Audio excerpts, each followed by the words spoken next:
विश्वास कधी निघतो? जेव्हा विश्वास वाढवायचा असेल आणि विश्वास मिळवायचा असेल, लोकांच्या मनावर राज्य करायचं, तेव्हा लोकांच्या प्रत्येक विचारासाठी तुमचा सहभाग जमला पाहिजे. त्यांच्या प्रत्येक विचाराशी तुमची नाळ जमली पाहिजे आणि त्या विचारानं तुम्ही त्या प्रत्येकासाठी एक कुठला तरी एक आदर्श आहात, कुठला तरी एक व्यक्तिमत्व त्यांच्यासाठी एक आपलं म्हणून वाटलं पाहिजे.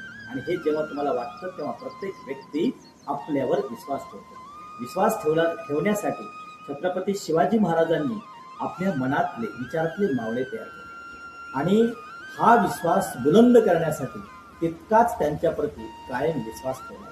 विश्वास फक्त एखाद्या भाषणामध्ये हे आमचे आणि आपुलकीचे आहेत किंवा आमचे विश्वासाचे आहेत म्हणून तो फक्त भाषेपुरता प्रभुत्वपुरतं बोलून उपयोग नसतो. तुम्हाला कायम एक बिलीव्ह करायचं असेल, विश्वास ठेवायचा असेल तर त्या प्रत्येक व्यक्तीच्या सुख दुःखामध्ये तुम्हाला सहभाग असला पाहिजे. ही विश्वसनीयता वाढण्याचं कारण आहे.